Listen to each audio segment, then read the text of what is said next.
हाय, मैं टोपाटैन और मैं बात करता हूँ मिडिल क्लास लोगों की। भाई मिडिल क्लास से आता भी हूँ, ठीक है, ज़्यादा कुछ है नहीं। ये बात है छत्तीसगढ़ की। छत्तीसगढ़ का कुसमी गांव के नाम से वहाँ की वारदात है। पुलिस को मिलते हैं 3 कंकाल एक खेत से। मिलते कैसे हैं ये भी सुने। बताने से पहले मैं आपको समझाता हूँ। हम लोग मिडिल क्लास लोग होते हैं, हमारे पास पैसा तो होता नहीं है, रह सके बस थोड़ी बहुत इज्जत होती है। अगर हमारी वो भी चली जाए तो सब कुछ ख़त्म है, खासकर हमारी बहन बेटी द्वारा जो भी है। और सबसे बड़ी बात, हिंदू के लिए प्रॉब्लम है। अगर मुस्लिम लड़का है तो हिंदू लड़की के लिए सबसे ज़्यादा प्रॉब्लम है। भाई मैं यही कहूँगा, जिस घर में भाई या बाप है तो उस घर के बाहर वाले को, आने वाले पे थोड़ा ध्यान दे, या फिर उसके घर के आसपास जो मंडरा रहा है बंदा उस पर ध्यान दे। क्यों मंडरा रहा है, 1 दिन आया, 2 दिन आया, 3 दिन आया, 4 दिन आया। हालांकि बहन बेटियाँ सबकी होती हैं, और मैं ये इसलिए कह रहा हूँ, बहन बेटियाँ थोड़ी नादान टाइप होती हैं। ज़रा सा भी कोई बरगला दे कहने में आ जाती हैं, सपने देखने लगती हैं। कहने का मतलब ये है। लेकिन भाई सपने सच नहीं होते हैं, हमेशा याद रखना। तो ये लड़कियाँ जितनी होती हैं, मेरा कहने का मतलब घुटनों में दिमाग होता है, कोई भी आके इनको पटा लेता है और आपकी इज्जत को तार तार कर देता है। हुआ ये है, छत्तीसगढ़ में एक फैमिली थी,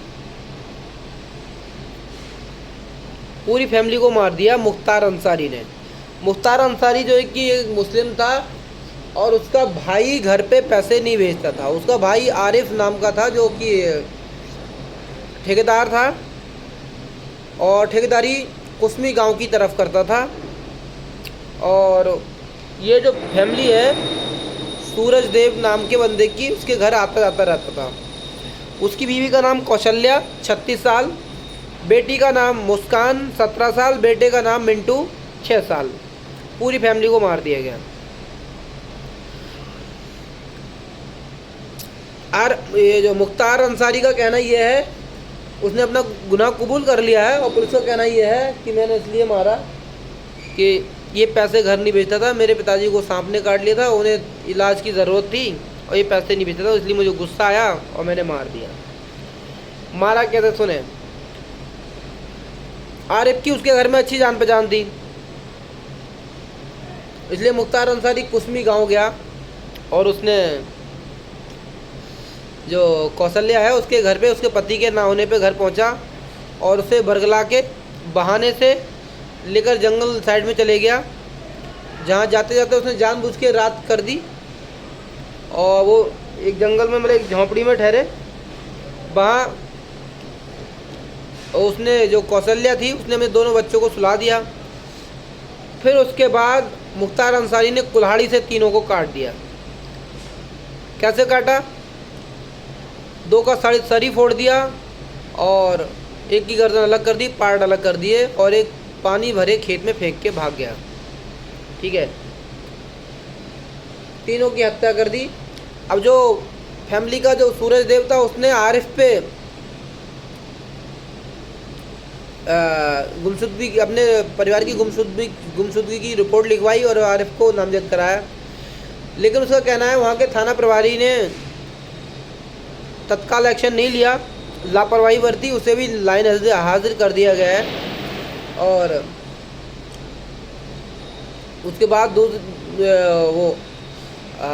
थाना गया दूसरे, तब उसका केस लिखा गया, तब ये छानबीन हुई, तीनों के कंकाल मिले और बहुत बुरी तरह हत्या कर दी गई तीनों की।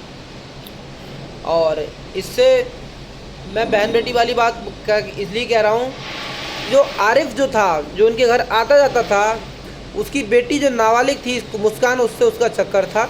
ये फ़ोन की डिटेल से सामने आई है बात। लंबी बातें, मैसेज वगैरह सब कुछ है। तो उसने मतलब वो लड़की को पटा रखा था और वो पैसे अपने घर इसलिए नहीं भेजता था क्योंकि वहाँ खर्च करता था। पैसे की लत जो बहुत बुरी होती है। एक माँ भी पैसे की लत के आगे अंधी हो गई और उसने सब कांड करवा दिया और पूरी फैमिली को मरवा दिया। तो सबसे बड़ी बात मैं यही कहूँगा, अगर आपका कोई मुस्लिम दोस्त है तो समझ लें कि कोई बड़ी मुसीबत आने वाली है। आपके घर किसी मुस्लिम के आने जाने का कुछ चक्कर है तो समझ लें आपके घर पे एक बहुत बड़ी मुसीबत आने वाली है जिससे आपको कोई नहीं बचा सकता। तो इसलिए भाई दूर रहें जहाँ तक है, और बहन बेटी का ख्याल रखें। आप ख्याल नहीं रखेंगे तो कोई भी ख्याल नहीं रखेगा, और जो बंदा कांड करने वाला है कांड करेगा। हम लोग मिडिल क्लास लोग, मतलब मिडिल क्लास से आते हैं। हम लोगों के पास पैसे तो होते नहीं है, खाली इज्जत होती है, वो भी तार लोग करवा देते हैं। इसलिए मैं बता दूं, औरतें जो होती हैं घुटने में दिमाग होता है। अच्छी खासी फैमिली मर गई, जो 6 साल का बच्चा होगा उस पर क्या बीती होगी बताओ। महसूस करे आदमी, अपना बच्चा होता है सब कुछ दर्द होता है, अपना बेटा होता है, बेटी होता है, जब उसे मारा जाए कितना दर्द होता है, बहुत पेन होता है। बाकी जय हो, मेरा काम कोई हिंदू मुस्लिम करने वाला नहीं है। फ़िलहाल मुस्लिमों को अपनी इज़्ज़त प्यारी है, हिंदुओं को अपनी इज़्ज़त प्यारी है। मुस्लिम अपनी बेटियों का ध्यान रखें, हिंदू अपनी बेटियों का ध्यान रखें। फ़िलहाल शादियाँ तो जब ही अच्छी लगती हैं कि मुस्लिमों की शादी मुस्लिमों में हो, हिंदुओं की शादी हिंदुओं में हो, अच्छा लगता है। सबको सबकी मनमर्जी होती है, शांति से सब कुछ होता है। तो मुस्लिमों की बेटी हिंदुओं में ना आए, हिंदुओं की बेटी मुस्लिमों में ना जाए, इस बात का खासकर हिंदू मुस्लिम दोनों ख्याल रखें, दोनों के लिए अच्छा रहेगा। जय हो।